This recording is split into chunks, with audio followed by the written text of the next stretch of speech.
नमस्कार, इन खबर में आपका स्वागत है।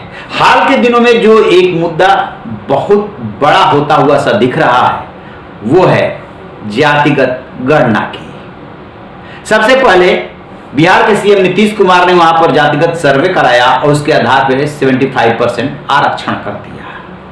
खास बात ये कि उस सर्वे का बीजेपी ने भी सपोर्ट किया था क्योंकि बीजेपी उस समय नीतीश कुमार के साथ थी। लेकिन जब केंद्र तक बात आती है तो मोदी सरकार बीजेपी इसका समर्थन नहीं करती है। कांग्रेस भी पहले इसके समर्थन में नहीं थी। 1931 में लास्ट जातिगत गणना हुई थी और जब मनमोहन सिंह प्रधानमंत्री थे तो 2011 में भी गणना हुई थी, लेकिन रिपोर्ट प्रकाशित नहीं हुई। राहुल गांधी इसका दम भर करके इसकी मांग कर रहे हैं। पत्रकार वार्ता में भी उन्होंने पत्रकारों की जात पूछ ली थी और चुनावी राज्यों में इसको खूब दम और ताल ठोक करके इसको उठाया था।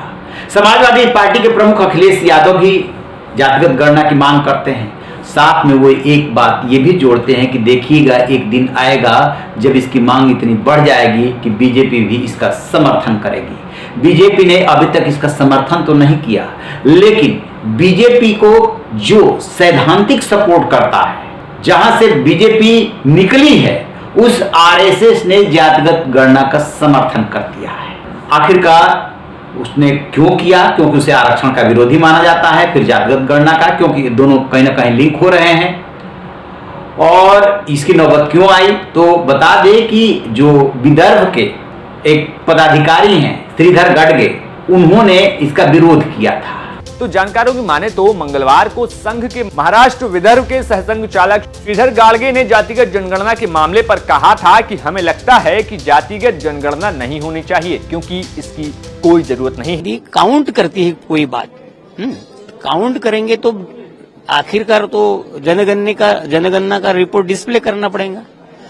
अब इसमें किसी जाति की संख्या कितनी है, इस जाति की संख्या कितनी है, इससे समाज में क्या निर्माण होगा?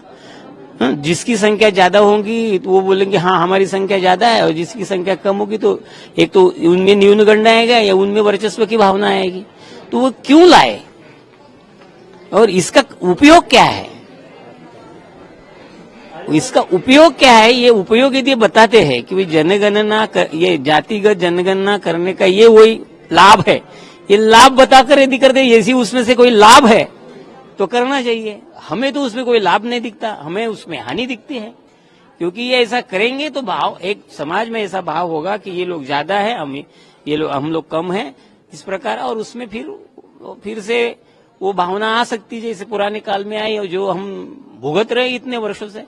तो विषमता का जो मूल है उस मूल को बढ़ावा देना ये कोई ठीक नहीं। उसका लाभ बताए ना, जो करने वाले जो बोलते हैं कि होनी चाहिए तो लाभ बताए उसका क्या लाभ है। संघ का इसको विरोध है।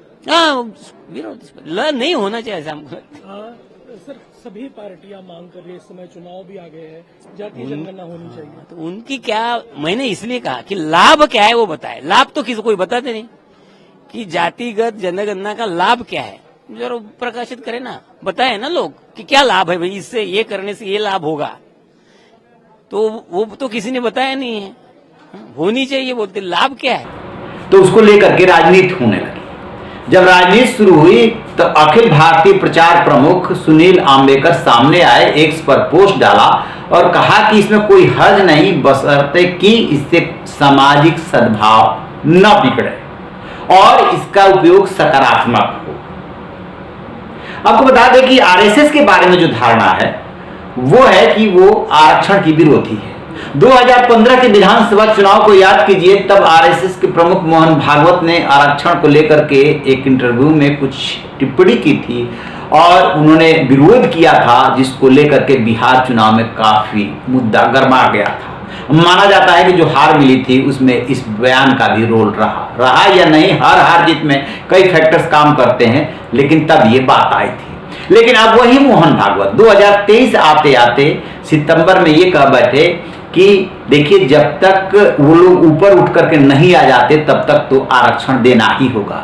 15 और 23 8 साल में आरक्षण को लेकर के आरएसएस ने अपना स्टैंड बदला और अब जातिगत गणना को लेकर के श्रीधर गाडगे के बयान से जो दिक्कत हो रही थी, जो आलोचना हो रही थी, उसमें जो है अखिल भारतीय प्रचार प्रमुख सुनील आम्बेकर जब सामने आए, एक्स पर पोस्ट डाला तो उन्होंने इसका समर्थन कर दिया।